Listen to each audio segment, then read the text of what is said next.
Shalom fidèles auditeurs, soyez les bienvenus dans ce nouvel épisode de notre émission Un saint, une histoire. Aujourd'hui, nous allons plonger ensemble dans la vie inspirante de Saint Jean-Paul II, un homme dont le parcours a marqué l'histoire de l'Église et du monde.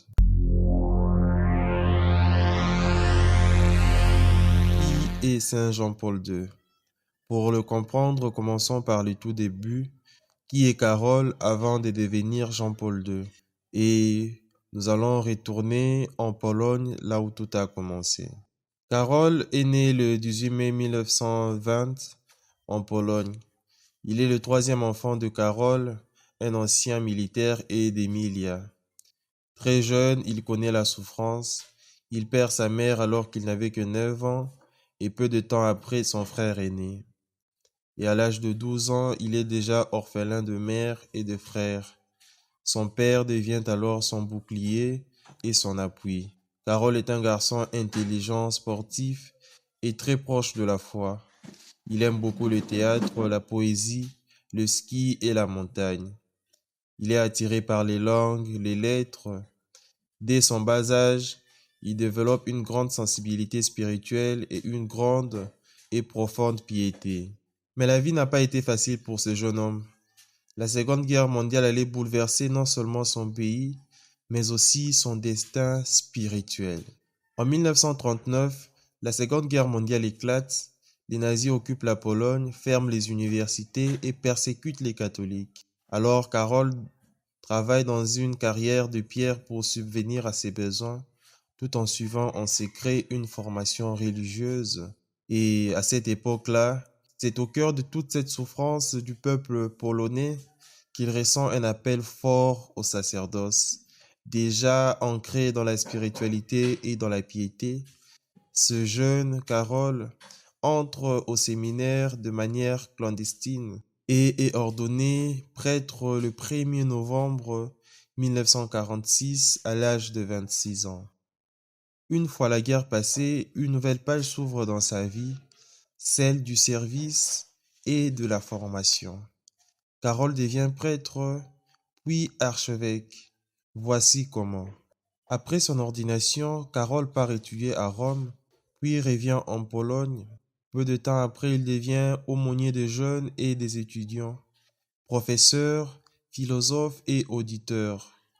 Il a une manière à enseigner très particulière, très humaine, proche de jeunes, à qui il parle de la foi, d'amour, de sexualité et de liberté. En 1958, à 38 ans, il est nommé alors évêque auxiliaire de Cracovie.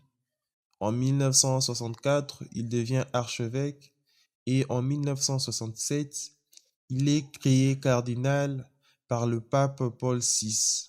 Il joue un rôle actif au Concile Vatican II, notamment dans les débats sur la liberté religieuse et la place de l'homme dans le monde moderne. Rien ne laissait présager que ce cardinal discret de Cracovie allait faire l'histoire. Et pourtant, en 1978, le monde entier va entendre son nom pour la toute première fois.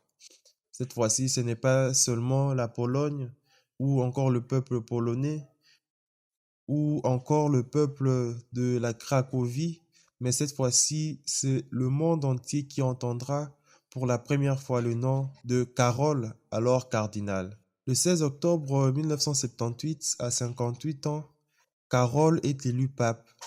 C'est une surprise mondiale. Il est le premier pape polonais de l'histoire de l'Église. Il choisit alors le nom de Jean-Paul II en hommage à son prédécesseur Jean-Paul Ier, mort après seulement 33 ans de pontificat. Jean-Paul II n'était pas un pape comme les autres. Il a parcouru le monde, touché le cœur et changé l'Église. Replongeons dans les moments forts de son pontificat. Jean-Paul II était un pape proche du peuple. Il a marqué l'histoire par son énergie, sa présence mondiale et sa proximité avec les fidèles, surtout les jeunes.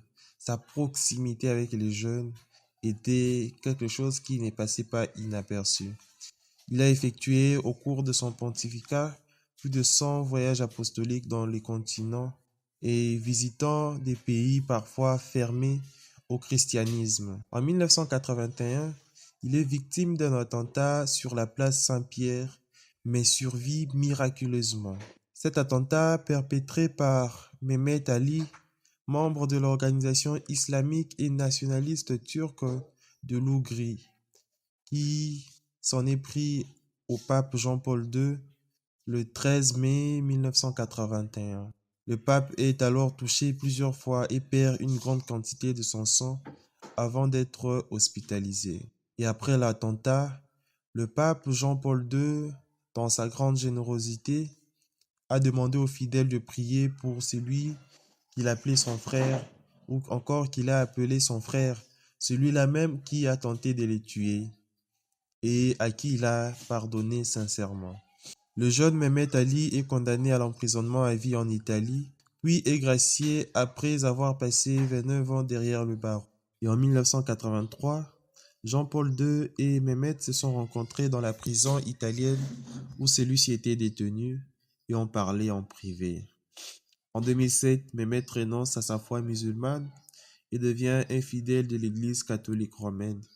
Il est définitivement libéré le 18 janvier 2010. Voilà comment le pape, dans sa générosité infinie, a gagné une âme. Même affaibli, il reste debout dans la foi et enraciné dans la foi. La fin de sa vie a ému le monde entier. Voici comment il a vécu ces dernières années dans la dignité et la prière.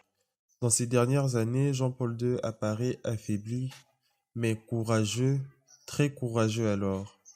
Il continue d'écrire, de prier, de bénir les foules malgré sa souffrance. Le monde entier est ému par sa persévérance. Hélas, il meurt le 2 avril 2005, un samedi soir à 21h37, à l'âge de 84 ans, entouré de prières.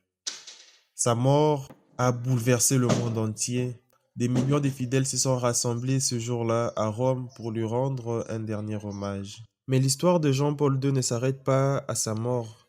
Elle continue à travers sa canonisation et surtout dans l'héritage qu'il laisse à toute l'Église. Le 8 avril 2005, lors des funérailles de Saint Jean-Paul II, présidé par le doyen du collège cardinalis, Joseph Ratzinger, une partie de la foule scande en italien « Saint tout de suite ». Il voulait que ce grand homme de l'Église, le pape Jean-Paul II, devienne saint tout de suite, sans même passer par tout le processus de canonisation. Le cardinal Camillo Ruini, vicaire de l'évêque de Rome, demande que la cause de Jean-Paul II soit introduite sans attendre la fin du délai de 5 ans après sa mort. Et son successeur, le pape Benoît XVI, élu le 19 avril, dispense la cause de béatification de Jean-Paul II du délai de 5 ans. Et en novembre 2009, la Congrégation pour le cause des saints valide l'héroïcité de vertu du défunt pape Jean-Paul II. Le 19 décembre 2009, le pape Benoît XVI proclame le décret reconnaissant son prédécesseur comme vénérable. Le 14 janvier 2011, la guérison de la maladie de Parkinson d'une religieuse, la sœur Marie Simon-Pierre, est reconnue comme un miracle de Saint Jean-Paul II. Et le Vatican annonce sa décision de béatifier Jean-Paul II. La béatification a eu lieu le 1er mai 2011, place Saint-Pierre, à l'occasion du dimanche de la Divine Miséricorde célébré par le pape Benoît XVI, devant plus d'1 million de fidèles, parmi lesquels beaucoup de Polonais. Le 23 avril 2013, la commission des 7 médecins de la Congrégation pour les causes des saints reconnaît le caractère scientifique inexplicable d'une guérison attribuée à Saint Jean-Paul II. Il s'agit alors de Floribert Moza Diaz, avocate atteinte d'une maladie incurable, plus précisément d'une lésion cérébrale, qui aurait été guérie dans la soirée du 1er mai 2011, jour de la béatification de Jean-Paul II. La commission des théologiens a reconnu le caractère scientifique inexpliqué de cette guérison le 13 juin 2013. Le 5 juillet, le pape François autorise la congrégation à promulguer le décret permettant la canonisation des bienheureux Jean-Paul II et Jean XXIII. Le 27 avril 2014, lors de la messe du dimanche de la Divine Miséricorde, le pape François préside la cérémonie de canonisation conjointe de pape Jean XXIII et Jean-Paul II. C'est la première fois dans l'histoire de l'Église qu'une double canonisation de pape a lieu en présence de deux papes vivants. Saint Jean-Paul II est fêté le 22 octobre, date de son intronisation pontificale. Saint Jean-Paul II était un pape de la foi vivante, du courage, de l'unité et de la paix.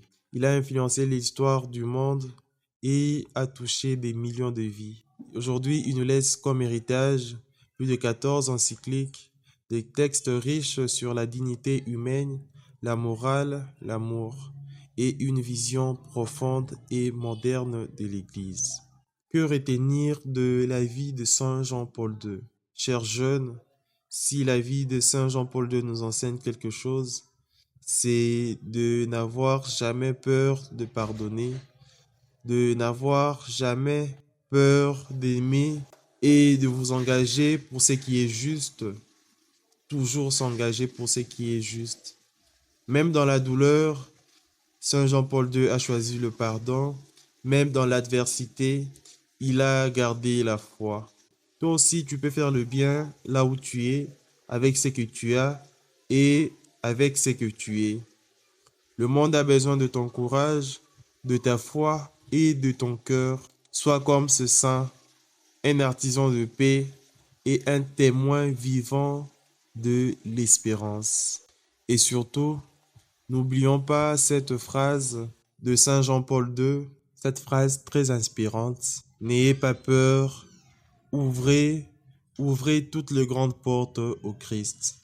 C'est l'invitation que nous lance aujourd'hui Saint Jean-Paul II. Merci de nous avoir suivis et rendez-vous au prochain épisode.